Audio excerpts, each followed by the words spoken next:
হেক্সা জিততে হলে নেইমারই হবেন আসল মানুষ, এমন মন্তব্য করেছেন এবার নেইমারের সতীর্থ ও ব্রাজিল তারকা রাফিনহা। এই বার্সা তারকা নেইমারের করেন ভূয়সী প্রশংসাও, একই সাথে জানান দলে তার গুরুত্ব। একই সাথে তার দলে আসার দিনগুলোতে নেইমারের ভূমিকা ও তার সংগ্রহে থাকা নেইমারের দামি উপহার নিয়েও বলেন কথা। নেইমিকে নিয়ে রাফিনহার মন্তব্য নিয়ে থাকছে প্রতিবেদন। ব্রাজিল ফুটবলের ইতিহাসে হেক্সা স্বপ্নটা শুধু একটি শিরোপা নয়, এটা আবেগ, ঐতিহ্য আর গৌরবের প্রতীক। সেই হেক্সা জয়ের পথেই যেন এবার বাতলে দিলেন দলের এক তারকা খেলোয়াড়। একই সাথে জানিয়ে দিলেন কার হাত ধরে এই উৎসবের সূচনা। পূরণে কে হবেন দলের সবচেয়ে গুরুত্বপূর্ণ খেলোয়াড়, এ নিয়ে আলোচনার শেষ নেই। তবে সম্প্রতি ব্রাজিলিয়ান উইঙ্গার রাফিনিয়া স্পষ্ট করে দিয়েছেন তার মতে এই মিশনে কেন্দ্রবিন্দুতে আছেন একটাই নাম, আর সেটা নেইমার জুনিয়র। নেইমারকে হেক্সা জয়ের আসল মানুষ হিসেবেও বলেন এই বার্সা তারকা।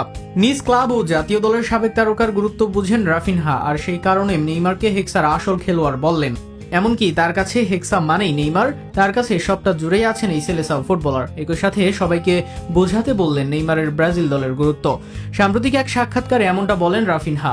একই সাথে ব্রাজিলের শুরুর দিনগুলোতে নেইমারের সাথে স্মৃতিটাও করেন শেয়ার। সিনিয়র হিসেবে নেইমারের আচরণ তাকে মুগ্ধ করেছে।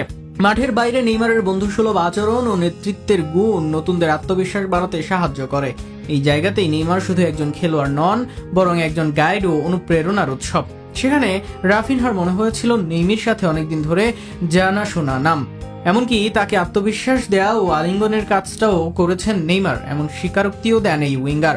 এ নিয়ে রাফিনহা সংবাদ মাধ্যমে বলেন, আমার মতে হেক্সা জয়ের আসল মানুষ নেইমার। আমার কাছে নেইমারই সব। আমাদের বুঝতে হবে ব্রাজিল দল তার গুরুত্ব কতটুকু। সে একজন ব্যক্তি যে আমাকে সেলেসাও দলে স্বাগত জানিয়েছিল। সে এমন ব্যবহার করে যেন সে বহুকাল থেকে আমাকে চেনে। সে আমাকে সাহস দেয়, সে আমাকে যেন আলিঙ্গন করে দলে। একই দিনে রাফিনহাকে প্রশ্ন করা হয় তার সংগ্রহের দামি জিনিস কি, আর সেখানে নেইমারের বুটকে উল্লেখ করেন রাফা। সান্তোস তারকার বুট রাফিনহার কাছে সবচেয়ে দামি বলে মত তার। বার্সা তারকার সাক্ষাৎকারের এমনটা বিষয় স্পষ্ট। নেইমির প্রতি ভালোবাসা আছে দলের অন্য খেলোয়াড়দেরও। টেকনিক্যাল বা ফিটনেস জনিত কারণে নেইমারের খেলা বা না খেলা থাকবে কোচের উপর।